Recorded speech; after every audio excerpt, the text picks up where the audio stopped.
जिनसे है आप बेखबर, दिखाएंगे हम वो खबर। खड़की समाचार अब नए अंदाज में। सर, आमच्या चॅनलमध्ये आपलं स्वागत आहे। छत्रपती संभाजीनगर औरंगाबाद महानगरपालिकेच्या प्रभागातून 15 आपण निवडणूक लढवत आहात। निवडणूक लढवायचा अधिकार आपल्याला संविधानाने दिलेला आहे, तो सर्वांना आहे। 5 दिवस प्रचाराला उरलेले आहेत। नेमके काय परिस्थिती आहे, काय सांगा? 5 दिवस उरलेले आहेत प्रचाराला, बरोबर आहे। माझा प्रयत्न जो चालू आहे तो घरोघरी पोहोचतोय, प्रत्येक घरापर्यंत पोहोचतोय मी आणि त्यांच्या ज्या समस्या आहेत त्या जाणून घेण्याचा प्रयत्न करतोय आणि मतदारांकडून मला प्रतिसाद पण पॉझिटिव्ह मिळत आहे, कारण की मी कदाचित एकटाच उमेदवार असा असेल 29 प्रभागांमधून की जो ट्रिपल PG होल्डर आहे। सर, अतिउच्च शिक्षित आहात, मग आपल्याकडे एक असं प्रचार आणि प्रसार होतोय, राजकारणातील लोकांना काही कळत नाही, ते खूप शिक्षित नसतात। काही 4थी पास मंत्री आहेत, काही 7वी पास आहे, काही 10वी पास आहे, काही 12वी पास आहे। याला आपण छेद देत आहे असं वाटत नाही? माझं काय म्हणणं आहे की युवा लोकांनी आणि शिक्षित लोकांनीच राजकारणात यायला पाहिजे, कारण की जर शिक्षित लोक जर राजकारणात आले आणि निवडून आले तरच प्रभाग म्हणा किंवा मतदारसंघ म्हणा त्याचा डेव्हलपमेंट होईल। कारण की आपण शिक्षण घेतल्यामुळे आपल्याला माहिती असतं की शिक्षण किती इम्पॉर्टंट आहे आणि त्या शिक्षणाच्या जोरावर आपण बाकी गोष्टी पण करू शकतो डेव्हलपमेंटच्या। सर, आपण आपला जो प्रभाग आहे 15 नंबर, उच्च 19 मधून उच्च शिक्षित लोकही आहेत, क्वालिफाईड आहेत, चांगला प्रभाग आपल्याला भेटलेला आहे। या प्रभागात काय मुद्दे घेऊन आपण जनतेसमोर जातो?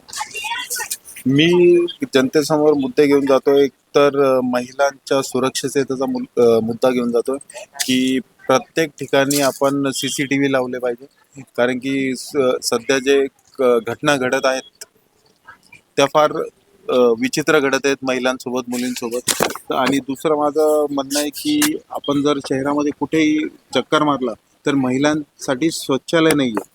आपण जर कुठे सर, खूप मोठा विषय आपण मांडलात। काय झालंय माहिती आहे का, निवडणूक स्थानिक स्वराज्य संस्थेची आहे। स्थानिक स्वराज्य संस्था हा विषयच काही राजकारण्यांना समजला नाही असा आमचा आरोप आहे, सरळ सरळ आरोप आहे। काय झालंय, निवडणूक स्थानिक स्वराज्य संस्थेची आणि आपण चर्चा करतोय राज्याची आणि दिल्लीची, हे कितपत योग्य आहे? हे योग्य तर नाही, आपण चर्चा केली पाहिजे शहराबद्दल आणि प्रभागाबद्दलच। पण आपले जे राजकारणी आहेत, मला वाटतं यांनी आहे ना शाळेमध्ये आपल्याला 8वी 9वी 10वी मध्ये नागरिकशास्त्र एक विषय होता, त्या विषयामध्ये आपण जे शिकतो ग्रामपंचायत पासून तर आपल्या राष्ट्रपती चे जे कर्तव्य आहेत ते शिकलेले आहेत। तर हे मला वाटतं यांना हेच माहीत नाही आहे की त्यांची कर्तव्य काय आहेत।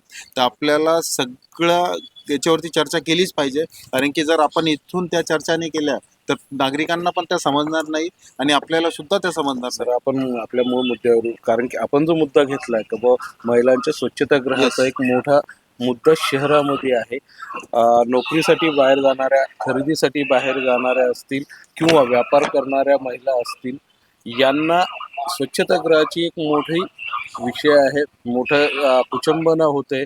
महानगरपालिकेने मागे भीमगर्जना केली होती आणि काही महिलांसाठी शौचालयाची ही केली होती, जाहिरात दिली होती। त्यातले 1-2 शौचालय चालू झालेत, बाकीचे स्वच्छतागृह बंद आहेत। काय वाटतं? त्यांनी त्या ॲडव्हर्टाइजमेंट दिली होती, आराखडा काढला होता, पण ते मला वाटतं मोजके 2-3 ठिकाणी सुरू झालेले आहेत। पण मला वाटतं की प्रत्येक प्रभागात ते सुरू झाले पाहिजे, कारण की पुरुषांना तरी काही मला वाटतं तसा प्रॉब्लेम असतो, पण पुरुषांचा ठीक आहे एक वेळ समजून घेऊ, पण महिलांचा फार मोठा प्रॉब्लेम आहे आणि हा जेन्युइन प्रॉब्लेम आहे। आजपासून 10 वर्षांपूर्वी मी हा जो प्रॉब्लेम आहे हा मी फेसबुकवरती मांडलेला आहे, त्यावेळेस मी भरपूर चर्चा केली। आपण अपक्ष म्हणून निवडणूक लढवून सनी हे मुद्दे घेता आहात। जे पक्षवाले आहेत, जे सत्ताधारी राहिलेत, ज्यांनी 30 ते 35 वर्ष महानगरपालिकेमध्ये सत्ता उपभोगली, त्यांच्याही जाहीरनाम्यामध्ये हे प्रश्न नाही जे आपले आहेत। तर मी तुम्हाला तो अगोदर सांगितलं तेच की शिक्षणाचा अभाव, शिक्षणाचा अभाव. एज्युकेटेड माणूस जर मध्ये गेला, सभागृहात गेला, तर तो मुद्दे मांडेल, म्हणून त्याला मध्येच जाऊ द्यायचं नाही. अजून अजून आपण स्वतः LLB LLM झालेलं आहे आपलं, आपण उच्च शिक्षण, अजून काय मुद्द्यांना आपण हात घालताय? आणखी मला वाटतं की आपली जी मागे तुम्ही बघितलं असेल 22 का 25 शाळा महापालिकेने बंद केल्या, काही खाजगी यांना दत्तक दत्तक पण दिल्यात आणि काही काही बंद पण. बंदही झाल्या. तर मला वाटतं जर शाळा बंद झाल्या तर मुलं शिक्षण कसं घेतील, जे गरीब मुलं आहेत. आता आपण सीबीएसई म्हणतो, तर सीबीएसईची एक पोद्दारच्या मागे यांची एक शाळा आहे आणि एक याला संत एक रंग मंदिरला, या दोन शाळांचा एक ऍडव्हर्टाईज करतात. पण मला वाटतं प्रत्येक प्रभागात सीबीएसईची शाळा उघडली पाहिजे, गरीब मुलांना शिक्षण भेटलं पाहिजे. सर, आपण CBSE शाळेचा मोठा विषयाला हात घातलाय, पण महानगरपालिकेच्या मराठी आणि उर्दू मीडियमच्या जर शाळा आपण बघितल्या सर, त्यांची स्थिती अत्यंत चिंताजनक आणि वाईट आहे आणि आपण CBSEचा विषय करताय. त्यांची स्थिती चिंताजनक आहे, वाईट आहे, बंद पण पडत आहेत. पण मला वाटतं की आपण जो बजेट येतो महापालिकेचा, तर सर्वात जास्त शिक्षणावरती आपण यूज केला पाहिजे तो बजेट. सर, शिक्षण हे वाघिणीचं दूध आहे, जो पिल तो गुरगुरल्याशिवाय राहणार नाही, हे बाबासाहेबांनी आपल्याला पहिलेच सांगून ठेवलेलं आहे. पण यापासून आपल्याला कुठेतरी लांब ठेवल्या जातं, यात वाद नाही. दुसरा आपण एक विषय CCTV कॅमेऱ्याचा घेतलेला आहे. स्मार्ट सिटी अंतर्गत पहिलेच शहरामध्ये खूप सारे CCTV कॅमेरे लावले गेलेले आहेत. ते कुठे लावलेले आहेत? चौकात लावलेले आहेत, मेन रोडवरती. मध्ये जे आपले प्रभागातले रोड आहेत, वॉर्डातले रोड आहेत, तिथे नाही लावले गेलेले आहेत. ते आपल्याला तिथे लावावं लागतील. जे ओपन स्पेसेस आहेत तिथे लावले गेलेले नाही, जिथे गार्डन्स आहेत प्रभागात तिथे लावले गेलेले नाहीत. कारण की ह्या ज्या घटना घडतात ना, या घटना कुठे घडतात? ज्या अशा रिकाम्या जागा असतात किंवा जे गार्डन्स असतात अशा ठिकाणी घडतात. तर आपण तिथे लावले गेलेले पाहिजे असे कॅमेरे. सर, आपण कायद्याचे तज्ज्ञ आहात, अभ्यासक आहात, आपला मोठा अभ्यास आहे, आपलं मोठं समाजकार्य आहे, आपला राजकारणाचाही दांडगा अनुभव आहे. मग अपक्ष म्हणून आपण निवडणूक लढण्याचा निर्णय कसा घेतला? मी तसा 27 वर्षापासून शिवसैनिक आहे. शाळा पासआउट झालो आणि शिवसेनेमध्ये काम करायला सुरुवात केली. तेव्हापासूनच मी शिवसैनिक आहे. 2005ला निवडणूक लढवलेली आहे शिवसेना या चिन्हावरती अवघ्या 21व्या वर्षी. बाळासाहेबांच्या सभेत माझं नाव घेतलं गेलेलं आहे त्या काळात. पण नंतर मला म्हणजे कालांतराने मला समजलं 2009ची निवडणूक असो, 14ची असो किंवा 19ला जी होणार होती पण झाली नाही, यांना शिक्षित लोक चालत नाहीत, एज्युकेटेड. सर, आपण सरळ सरळ आरोप करताय, नेमका कोणावर? मी राजकारण्यांवरती आरोप करतो, आपण प्रत्येक पक्षाच्या. सगळ्या पक्षांच्या राजकारणावर आपण आरोप करताय, म्हणजे यांना उच्च शिक्षित लोक नकोय यस का आपल्या डोक्याच्या वरचे नको? तसंच समजा तुम्ही, कानाखालचे लागतात. सर, आता 10 वर्षानंतर छत्रपती संभाजीनगर औरंगाबाद महानगरपालिका स्थानिक स्वराज्य संस्थेला सामोरे जाते, कसं वाटतंय? तर एक उमेदवार म्हणून चांगलं वाटतंय की महापालिकाची निवडणूक होती, कारण की कोरोनामुळे आपली निवडणूक रखडली गेलेली होती आणि त्याच्यामुळे भरपूर गोष्टी ज्या डेव्हलपमेंटच्या होत्या त्या रखडलेल्या आहेत. त्या मला वाटतंय की यावेळेस नवीन नगरसेवक येतील, नवीन युवा नगरसेवक येतील आणि भरपूर डेव्हलपमेंटचे प्रश्न मार्गी लागतील. सर, आपण डेव्हलपमेंट म्हणजे नेमकं काय? डेव्हलपमेंट म्हणजे आपली व्याख्या काय? माझी व्याख्या म्हणजे काय की एकतर जे महापालिकेचे सभागृह रिकामे पडलेले आहेत ते लायब्ररीमध्ये रूपांतरित केले पाहिजे. जे मुलं मोबाईलच्या व्यसनी गेलेले आहेत, आपले लहान मुलं आजकाल मोबाईल खेळतात, तर त्या सगळ्या मुलांसाठी आपण तिथे खेळण्यासाठी सोय केली पाहिजे. इंडोर गेम्स असतील किंवा आउटडोअर गेम्स असतील ते करू शकतो त्या ओपन स्पेसेसमध्ये महापालिकेच्या. स्मार्ट सिटीमध्ये छत्रपती संभाजीनगर औरंगाबाद शहराची निवड झाली आहे. पंतप्रधानांची जे स्मार्ट सिटी योजनेचं स्वप्न आहे त्यामध्ये आपल्या शहराची निवड झाली. आपल्याला असं वाटतं का आपलं शहर खरंच स्मार्ट झालं? नाही झालं. आज पण आपल्याला तुम्ही जालना रोडवरती गेले तर समजून जाईल. मला वाटतं 2 दिवस अगोदरच आपण तो सिग्नल खोललाय असं वाटतं आकाशवाणीचा. तर ते तुम्हाला त्या दिवशीच तर समजलं असेल काय झालं, आपण त्या दिवशी सिग्नल ओपन 8 केलं. तास ट्रॅफिक जाम झालेली होती. तर काय झालंय, स्थानिक स्वराज्य संस्थेचे मुद्दे सोडून सगळ्या मुद्द्याला हात घातला गेला. आपण स्थानिक स्वराज्य संस्थेचे ज्या मूलभूत 4 मुद्दे आहेत त्याला हात घालताय. रस्ते असतील, पाणी असेल, ड्रेनेज असेल, लाईट असेल.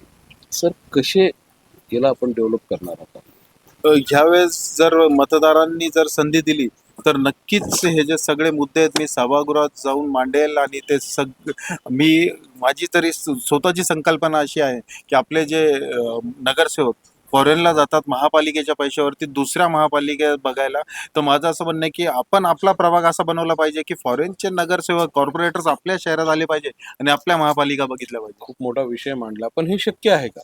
शक्य होईल ना, का नाही शक्य आहे. प्रत्येक गोष्ट होऊ शकते. आता आपण जेव्हा शाळेत होतो किंवा शाळेत असतो, आपल्या वर्गामध्ये एक मुलगा मेरिटमध्ये येतो आणि एक मुलगा 40% घेतो, पण जो मेरिटमध्ये येतो तो पण शक्य करून दाखवतो ना.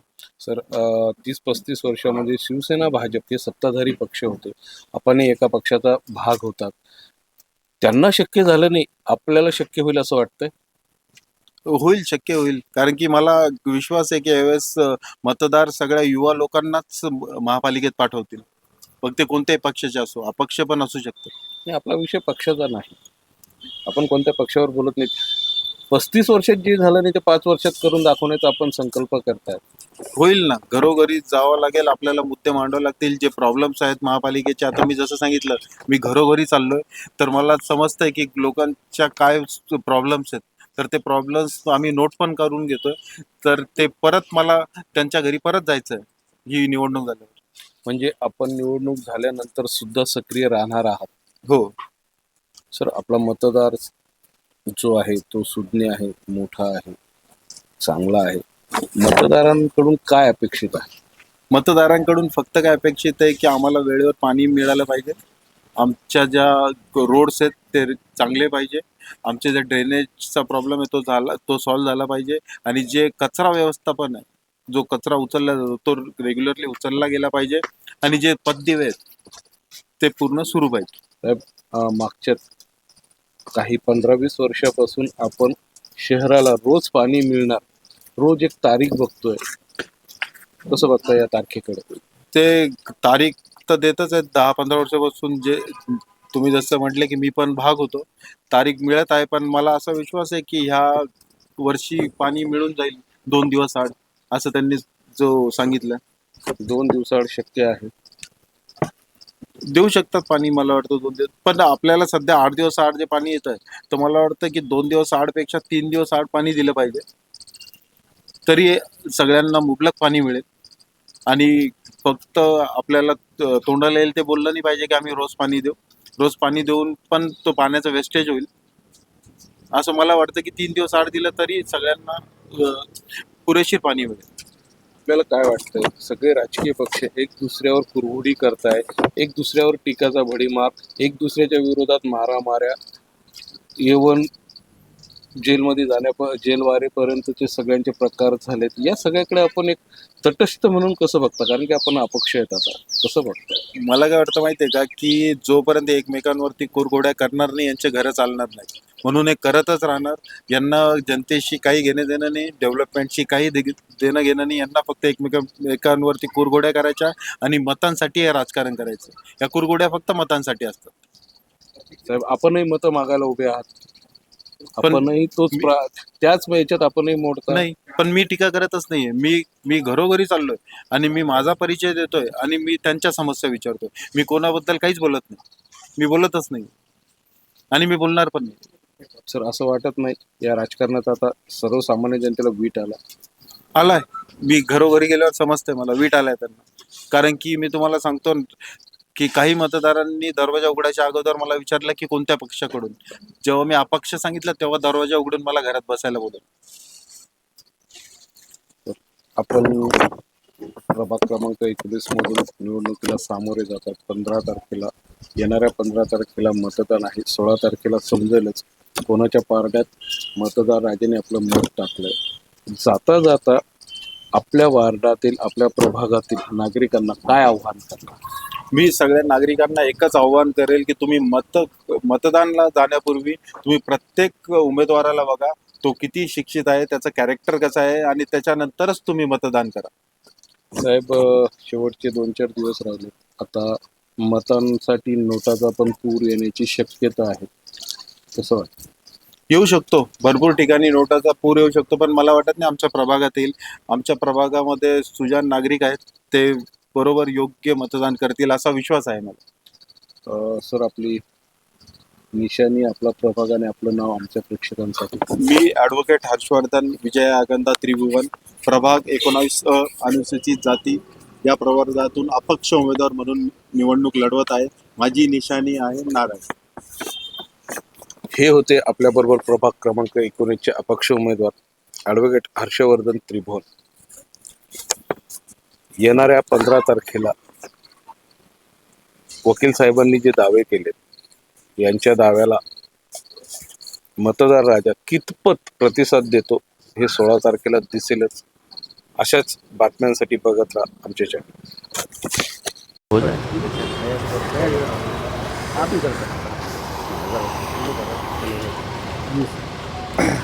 पुलिस कमिश्नर से मुलाकात की। जी देखिए इलेक्शन होने वाला है और हम चाहते हैं कि शहर के अंदर शांतिपूर्ण तरीके से इलेक्शन होना चाहिए और पुलिस डिपार्टमेंट जिस तरीके से काम कर रहा है, सीपी साहब ने बताए हैं कि कैसा जितने भी जो लोग शरारत करने की सोच रहे हैं, इलेक्शन को ख़राब करने की सोच रहे हैं, उनको अपने लेवल के ऊपर जो भी एक्शन लेने का है वो लेने का है। हम अपने तरफ से एक ज़िम्मेदारी हमारी समझते हुए है कि इलेक्शन 1 दिन 2 दिन का रहेगा उसमें, लेकिन बाद में तो सबको एक दूसरे का सामना करना ही है उसमें। तो शांतिपूर्ण तरीके से, लोकशाही तरीके से, कोई ये ना समझे कि ये इलाके में नहीं आना चाहिए, फिर इलेक्शन के दिन कुछ झगड़े ना हो। तो इसके लिए जो भी प्रिकॉशनरी मेजर्स ले सकते हैं वो डिस्कस करने के लिए हम आए थे सीपी साहब से, और उन्होंने एश्योर किया है कि हम टोटली फ्री, फेयर और बगैर कोई झगड़ों वाला इलेक्शन हम करवाएंगे करके। तुमच्यावर झालेल्या हल्ल्याबाबत तुम्ही कालही रात्री बोलली, आता काय परिस्थिती आहे आणि सीपी साहेबांनी काय सांगितलं? नाही वो त्याच्या बाबतीत ही मी पोलीस कमिशनर साहेबांना सांगितलं की सगळ्या TV चॅनल्सने ते दाखवले की कशा प्रकारचा माझ्यावर हल्ला झालेला होता, माझ्या गाडीवर कशा अटॅक करण्यात आली होती, आणि सगळ्यांनी ते बघितलं. सगळ्या न्यूजपेपर्समध्ये, TV चॅनल्सवर ते हेडलाईन होती, आणि त्या अनुषंगाने आपण काय कारवाई केलेली आहे त्या बाबतीत ते विचारण्यासाठी आलो होतो. आणि त्यांनी आश्वासन दिले आहे की जे दोषी असतील कोणालाही सोडण्यात येणार नाही. लोकल पुलिस स्टेशन से जो आपकी शिकायत थी कि कंप्लेन नहीं हो रही है, तो क्या वो शिकायत दूर हो जाएगी? देखिए क्या है कि ये शिकायत जो है, पहले केस के अंदर भी जो रैली के ऊपर अटैक किया गया था वो FIR हमने नहीं कराए थे, पुलिस खुद वहाँ पे मौजूद थी, पुलिस ने खुद ने FIR करवाई थी। तो हमारा ये सोच थी कि अगर ये इंसिडेंट के बारे में भी अगर पुलिस ही उस FIR को कंटिन्यू करके ये बताती थी कि मतलब रैली के ऊपर ये अटैक हुआ और उसके बाद जो है वो गाड़ी के ऊपर XMP के ऊपर अटैक जो किया गया था, लेकिन वो नहीं हुआ था, जिसकी वजह से जो मेन आरोपी है उनको ज़मानत मिल गई, बेल मिल गई, और पुलिस का से लिए बगैर अदालत ने उनको ज़मानत दे दी है करके उसमें हम भी इसके लीगल उसके अंदर जाएंगे। और जज साहब ने अगर मतलब कहीं ना कहीं अगर पुलिस की से के बगैर, तो हम भी है तो जो भी कंप्लेन हमारी है वो कंप्लेन है तो हम चीफ जस्टिस के पास हम भेजेंगे कि जुडिशरी के अंदर इस तरीके का लैप्स हुआ है करके। देखिए मतलब ऐसा नहीं है कि आप अदालतों का सम्मान कर सकते हैं, और करना भी चाहिए, हमने हमेशा किया है, लेकिन अगर कोई जज अपने तौर के ऊपर ये फ़ैसला कर ले पुलिस का से आने से पहले कि इसको ज़मानत मिलनी चाहिए या नहीं मिलनी चाहिए, और वो अपने तौर के ऊपर है तो इमीडिएट उनको ज़मानत दे देते हैं, तो कहीं ना कहीं हमें ऐसा लगता है कि जो लीगल प्रोसेस होना चाहिए था वो लीगल प्रोसेस को फॉलो नहीं किया गया है उसमें। हम इसकी पूरी डिटेल्स निकाल रहे हैं, हमने पूरी जानकारी हासिल कर रहे हैं, और हम उसकी एक प्रॉपर कंप्लेन बनाकर है तो हम चीफ जस्टिस के पास हम भेजेंगे। 3 बजे का जो मोर्चा निकालने का बोले थे, मतलब वो देखिए पुलिस के साथ हमने चर्चा की है, मकसद ये नहीं है कि हम पुलिस के साथ ये, क्योंकि हमको इलेक्शन लड़ना है और इलेक्शन लड़ के हमको इलेक्शन जीतना है, तो हम अपनी एनर्जी है तो इसमें ना ये करते हुए अब पुलिस के जितने ऑफिसर्स थे, पूरे DCPs, ACPs, PI और CP साहब सब मौजूद थे, और उन्होंने सब ने एश्योर किया है कि हम टोटली अगर कोई भी अगर यहाँ पर गुंडागर्दी करने की कोशिश करेगा तो हम उसको बहुत फर्मली हैंडल करेंगे। तो हम उनका मान सम्मान रखते हुए हमने हमेशा पुलिस डिपार्टमेंट के साथ कोऑपरेट किया है। हम उनके बात को पर ये करते उम्मीद करते हैं कि वो कोई भी ऐसे तत्व जो इस शहर का माहौल ख़राब करने की कोशिश कर रहे हैं और जो समझ रहे हैं कि मैं इस शहर का बहुत बड़ा गुंडा हूँ, मैं कुछ भी कर सकता हूँ, तो उनको पुलिस अगर हैंडल करती है तो हमारी कोई शिकायत नहीं है।